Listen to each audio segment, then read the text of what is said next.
Hello दोस्तों, एक और नए ब्लॉग में आप लोगों का स्वागत है। आप लोग कैसे हैं? उम्मीद करती हूँ स्वस्थ होंगे, मस्त होंगे। और सभी को राधे राधे, राम राम। शाम हो गए, मैं ऊपर जा रही हूँ कपड़े उठाने। बच्चे नीचे खेल रहे हैं। अभी पल्ली भी ट्यूशन से आई है, ट्यूशन से तुरंत आकर खेलने लगी। बच्चे ऐसे खेलते हैं जैसे ये कभी खेले ही नहीं है। और जबकि खेल के ही, थोड़ा बहुत खेल के ही गई थी ट्यूशन। अभी उसकी छुट्टी चल रही है। 3 तारीख से पेपर हैं उसके। मेरे बेटे के पेपर चल रहे हैं। आज उसका था एसएसटी का। अब कल की छुट्टी है, मंडे को मैथ का पेपर है। आप लोग एंड तक बने रहना मेरे ब्लॉग में। मैं आज अपने बारे में कुछ बताऊंगी आप लोगों को। ऊपर से कपड़े उठा लेती हूँ, उसके बाद बात करती हूँ।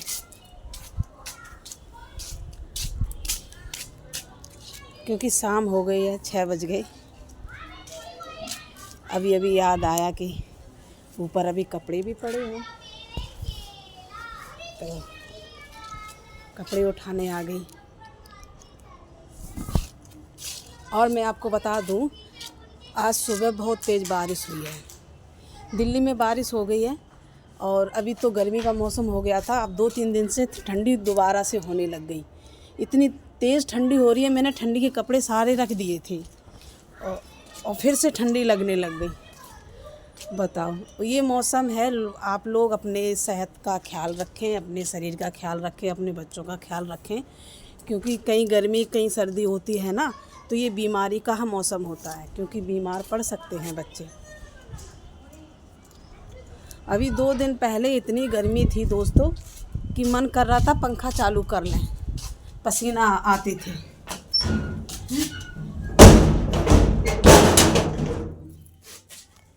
पसीना आते थे। वो 2 दिन में मौसम बदल गया।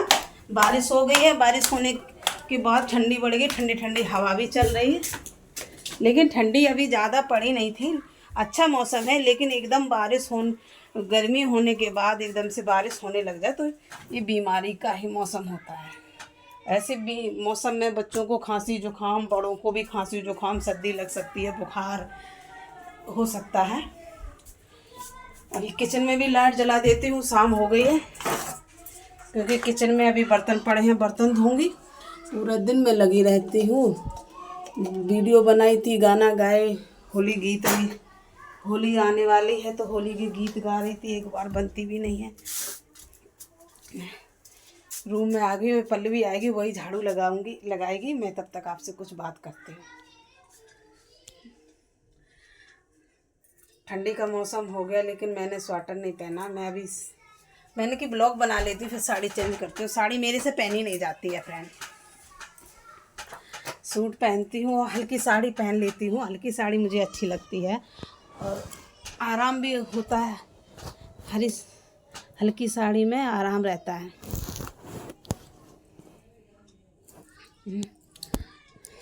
फ्रेंड, मैं अब आ गई हूँ। मैं आपसे लोगों से बात करूँगी। दोस्तों, मैं आपको बताऊँगी हमारी शादी, मेरी शादी जो हमारे हस्बैंड की तरफ की शादी बताऊँगी। मैं अपनी तरफ की नहीं बताऊँगी, अपनी बाद में बताऊँगी। मैं अपनी ससुराल के बारे में बताऊँगी। मेरे ससुराल में 4 भाई हैं। 4 भाइयों से मैं सबसे छोटी हूँ। जब मेरे पापा देखने आए थे मेरे हस्बैंड को पहली बार, तो मेरे ससुर ने बोल दिया था कि मैं मालिक नहीं हूँ।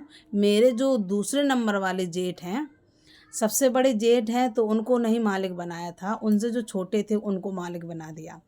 बोले यही जानते हैं, क्योंकि उन्हीं के साथ यहाँ दिल्ली में रहते थे मेरे हस्बैंड। उन्हीं के साथ काम करते थे और एक ही रूम में रहते थे। तो मेरे ससुर ने बोल दिया था कि यही मालिक हैं, हम इसकी बात नहीं कर सकते हैं। तो मेरे जेठ ने बात की थी उनकी शादी की बात, और शादी की पूरी मालिकी उन्हीं के पास थी। क्या कपड़ा जाना है, क्या जेवर जाना है, क्या गाड़ी करनी है, क्या खाना होना है, टीका लगन का जो कुछ गांव में होते हैं रीति रिवाज, सारा कुछ होना है, वो हमारे जेठ ने ही किया था। पर जेठ ने कैसे किया था वो मैं आपको बताऊंगी। जेठ ने किया था मेरे हस्बैंड से, इन्होंने कमेटी डाल रखी थी। कितने भी डाली हो मुझे नहीं मालूम है, पर मुझे ये इन्होंने बताया, वही बोल रही हूँ। मेरे इन्होंने कमेटी वो घाटे में उठाकर उनको दे दी और किसी से उधर उधर उधार लेके इनको 1 लाख रुपए दे दिया था मेरे जेठ को, मेरे हस्बैंड ने। क्योंकि इनकी शादी में 1 पैसा भी मेरे ससुर ने नहीं लगाया था। मेरे हस्बैंड ने खुद बताया, उनकी शादी में 1 पैसा भी मेरे ससुर ने नहीं लगाया, सब मेरे पति ने।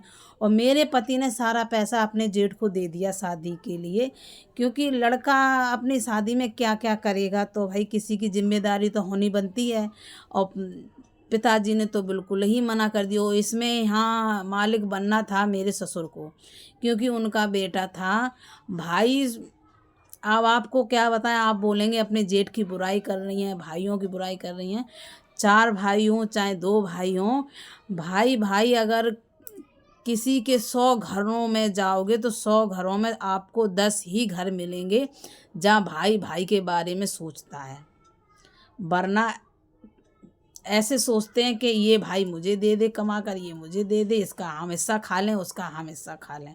ऐसे ही लगा रहता है। जो समझदार हैं, अच्छे घराने को, उनमें 100 में 10 घर ऐसे मिल जाएंगे। तो भाई एक दूसरे को नहीं कहते कि ये मेरा ये तेरा, ऐसा नहीं करते हैं।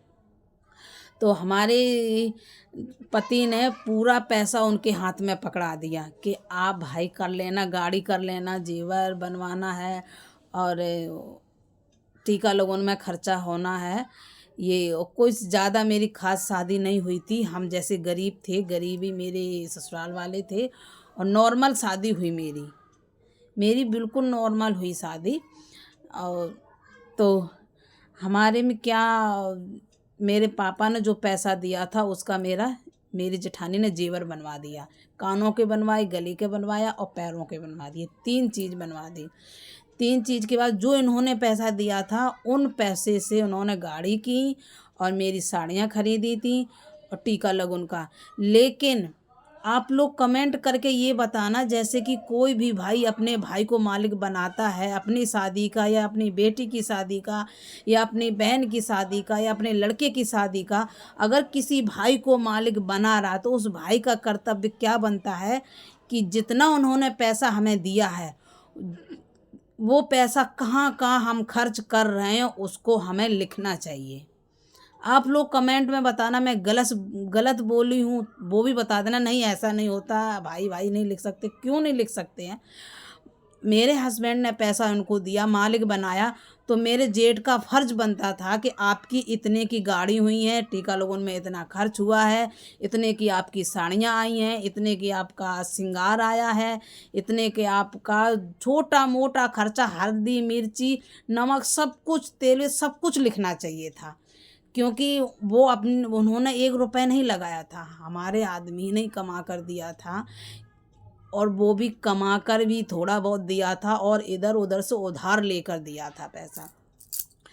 और इतने पैसे वाले नहीं है, कोई सरकारी जॉब नहीं, कोई खेती बाड़ी, खेती तो ससुर के नाम थी, खेती तो करते, कोई सरकारी जॉब नहीं, प्राइवेट नौकरी करते थे। कितना पैसा था?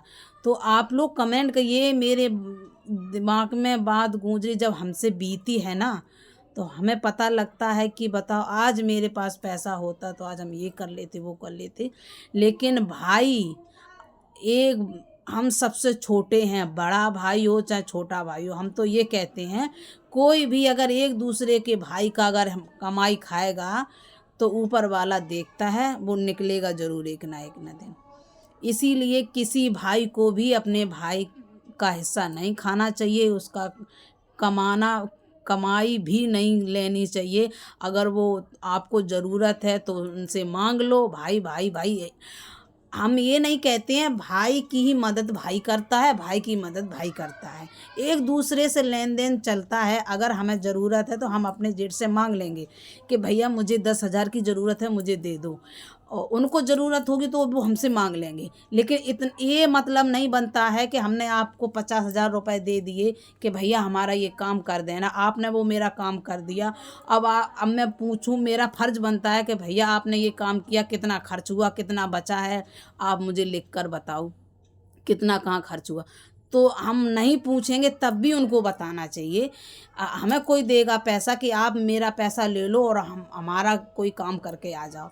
हम अगर पैसा लेंगे, उसका काम करेंगे, तो हमारा क्या फ़र्ज़ बनता है कि जितना हम उसका खर्च करेंगे ना, हम सारा लिखित करेंगे और उसको सामने जितना बचेगा उसको दे देंगे, नहीं बचेगा तो सारा अपना कागज़ दिखा देंगे कि भाई आपका इतनी जगह इतना पैसा खर्च हुआ, ये इतने की चीज़ आई है, ये इतनी।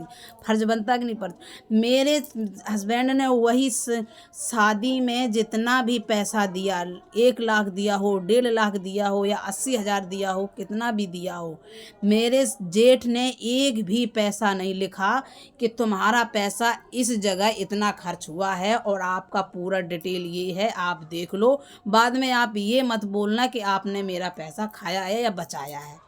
एक भी लिस्ट, एक भी मेरे चीज़ लिख कर नहीं दी है कि मेरा जो जेवर भी बनवाया उनकी भी पर्ची नहीं दी है मुझे। अब आप लोग बताना, हम अपने घर से, अपने ससुराल वालों से इतने परेशान हैं, इतने दुखी हैं, क्योंकि हमें एक तो मुझे कुछ हिसाब नहीं दिया था, शादी के बाद कर्जा हो गया था, कर्जा के बाद हमारे आदमी ने पूरा, मेरे हस्बैंड ने पूरा निपटाया, मुझे वहाँ गांव में छोड़ कर आए।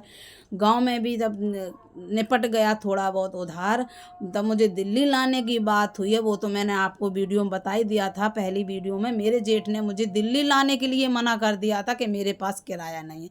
सिर्फ कितना जब किराया लगता था, 350 लगता था। 2014 की बात है।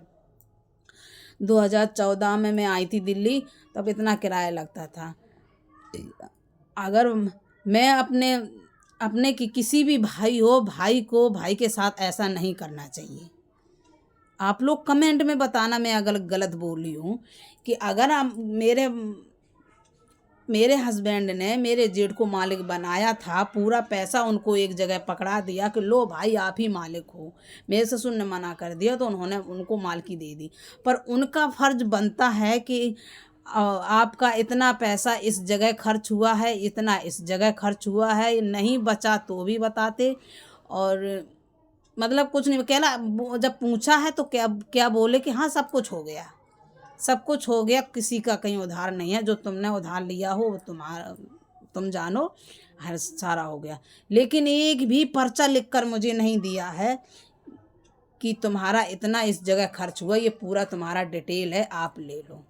आपकी इस विचार पे आपके क्या राय है, आप लोग कमेंट में ज़रूर बताना कि एक भाई को दूसरे भाई को बताना चाहिए कि नहीं बताना चाहिए। अगर नहीं बताना चाहिए तो मैं अपने दिल को शांति कर लूँगी, कोई बात नहीं, नहीं बताया भाई भाई नहीं बताया। लेकिन मेरी शादी को हो गए 11 साल, 11-12 साल हो गया होगा, 2013 में हुई थी शादी। अभी तक वो बात मेरे खटकती है, क्योंकि पूरा मालिक बनाया और अभी तक कोई हिसाब नहीं मुझे बताया कि इतना तुम्हारा पैसा खर्च हुआ था शादी में और इतना हमने बचाया या नहीं बचाया। मुझे पूरी लिस्ट देते वो, क्योंकि हमारे पापा ने भी शादियां की हैं मेरे दाऊ की लड़कियों की, यानी कि मेरी बड़ी दीदियों की शादी की है। मैं छोटी थी, इतने नोट वो बहुत पुरानी बात है, पहले हिंदी में लिखते थे, 5 ऐसे बनाते थे, 9 ऐसे बनाते थे, हिंदी में लिखाई थी। मैंने एक बार अपना बकस खोला गांव में, मम्मी बोली जब किसी का हिसाब देखना होता है ना, तो एक बकस है बड़ा, बक्स में सारे नोटबुक पड़े हैं, उसमें लिखाई भी है। तो उसमें मैं देखी, मैंने कि मम्मी ये किसका है, तो मैंने पढ़ के सुनाया तो मम्मी बोली ये दीदी का शादी का खर्चा है। तो मेरे पापा ने जितना भी मेरी दीदी की दाऊ की लड़की की शादी में जितना खर्च किया, हल्दी नमक तेल सब कुछ लिखा है। और ये भी लिखा है आपको इतना देना है, मुझे आपको इतना देना है, हर हिसाब लिख कर रखे हैं मेरे पापा अभी तक। और जबकि मेरी दीदी की शादी की बच्चों की भी शादी हो गई है, 30 साल की बात हो गई है। मेरी बड़े दाऊ की लड़कियों के शादी हो, बच्चों की भी शादी हो गई, तब भी अभी भी नोटबुक पड़े हैं लिखे हुए। तो हमारे जेठ को नहीं लिखना चाहिए था, है? हम यही सोच रहे हैं कि हमारे जेठ को नहीं लिखना चाहिए। जब हमारे जेठ को मेरे पति ने मालिक बनाया, सारा पैसा दे दिया, तो उनको भी लिखना चाहिए था कि आपकी शादी में इतनी गाड़ी हुई हैं, इतने का बैंड हुआ है, इतने की तुम्हारी साड़ियाँ आई हैं, इतना का तुम्हारा श्रृंगार आया है, इतने का तुम्हारा टीका लोगन में खर्च हुआ है। और जो शादी में जाते हैं बारात में, वहाँ भी खर्च होता है, द्वारा रुकाई कहीं कुछ छोटा मोटा 500-1000 का होता रहता है, वहाँ ये हुआ सारा लिखना चाहिए। वो पूरा हिसाब हमारे हस्बैंड को पकड़ा देते कि लो इतना हाँ यहाँ खर्च हुआ है, तो उनके दिल में कोई डाउट नहीं रहता, हमारे भी दिल में कोई डाउट नहीं रहता है। और हमारे अंदर इतनी नफ़रत भरी है वो भी नहीं होती। हम ये कहते हैं कि चलो हमारे जेठ ने हिसाब सारा लगाया, हम लगा लेते, चाहे भले ही आप झूठा लिख देते, पर मेरे सामने अगर कागज़ आ जाता तो हमें पता लग जाता इतना पैसा इतने जगह खर्च हुआ है। और जब मैं शादी के बाद आई तो मेरे एक एक पैसे को तरस गई, तो लगता नहीं है। मेरे हस्बैंड बोले हमारे पास पैसा नहीं है। और जब किसी को कमेटी उठाई थी, कमेटी भी ब्याज पे उठाई थी, क्योंकि भरे नहीं थे। कमेटी डालो तो कमेटी भरने से पहले उठाओगे तो उसको भरना पड़ता है। तो कमेटी के लिए काम भी उनका छूट गया। तो मेरी शादी के तुरंत 1 महीने बाद हमारे गले का मंगलसूत्र था और हाथ की अंगूठी थी, वो दोनों गिरवी रखे, वो पैसा लेकर गांव से आए, तब दिल्ली में आके कमेटी भरी। तो इस चीज़ का दुख होता है, मेरे को दुख होता है कि बताओ सगे भाइयों ने ऐसा किया है, तुम्हें इतना पैसा थमाया, तुमने अपने नीचे कितना खर्च किया कितना नहीं किया, कोई हिसाब क्यों नहीं दिया मुझे। बस मेरे दिल में यही है, कोई हिसाब क्यों नहीं लिख कर रखा है। Thank you for watching. Video ज़्यादा बड़ी हो गई है। आप लोग बताना कमेंट, मेरी टेंशन को दूर करना आप लोग।